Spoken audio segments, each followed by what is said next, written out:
Bienvenue, welkom. Vandaag gaan we verder met le passé composé. Voltooid deelwoord. Vandaag gaan we een verschil maken tussen je voltooid deelwoord met hulpwerkwoord avoir en hulpwerkwoord être. Want die zijn helemaal anders. We beginnen met avoir.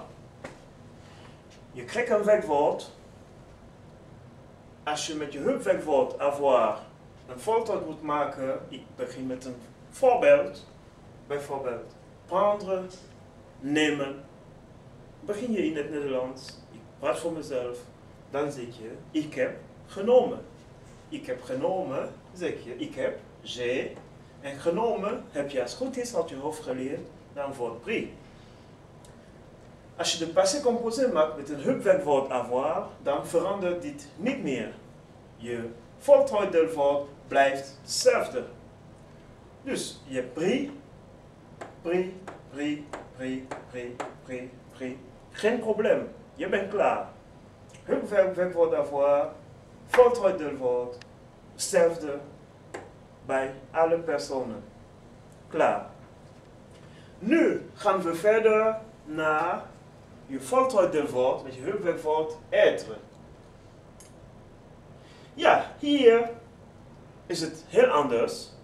Begin je misschien te zweten, dan heb je een klein probleempje, maar het komt goed.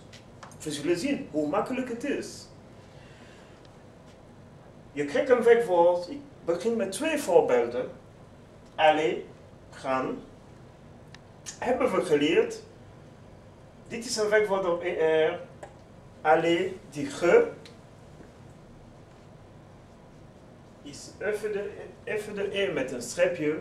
En dan venir, venu. Als het goed is heb je dit uit je hoofd geleerd. En nu gaan we aan de slag. Lijn van être in de presente tegenwoordige tijd. Rijtje, je suis. En hier, als jullie merken, hebben we een verschil gemaakt tussen il, elle. En dan heb je 2 keer vous en dan il en elle. Ik ga zo uitleggen. Met je hulpwerkwoord être moet je hier helaas een verschil maken tussen mannen en vrouw. Bij de eerste zeg je, je suis allé. Bob zou zeggen, je suis allé. Tot hier. En Marloes zou zeggen, je suis allé. Met een extra e achter. En tu es allé. Precies hetzelfde. Jij bent gegaan. Voor een vrouw een extra e achter en voor een man dan stop je hier. Il est allé. Niks aan de hand, geen extra e. Elle est allée, extra e. Nous sommes allés. Hier heb je de e tussen haakje en dan zeker de s. De e tussen haakje is als wij zijn gegaan. Als wij, dan hier. Als de vrouwen praten, dat ze zeggen wij zijn gegaan, dan heb je een extra e bij. Als mannen praten, heb je niks bij. Maar zeker de s, want dan heb je hier te maken met meerdere personen.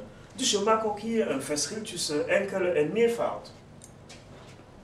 Vous êtes allés, hetzelfde verhaal. Voor mannen geen extra e, wel een s en voor vrouw een e en een s. Vous êtes allés. Vous êtes is ook voor een u bent. Vous êtes allés voor een man. Dat kan een e en vous êtes allés voor een vrouw een extra e bij. Ils sont allés, de mannen zijn gegaan. Een s bij, want het is gewoon meervoud.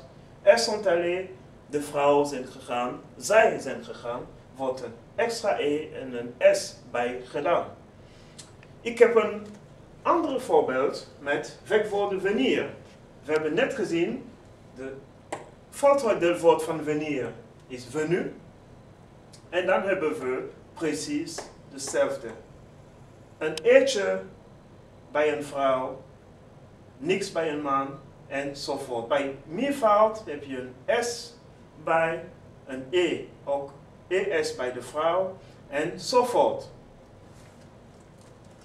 Dat was het verschil tussen een passé composé met je hulpwerkwoord être en je hulpwerkwoord avoir. Bedankt voor je aandacht.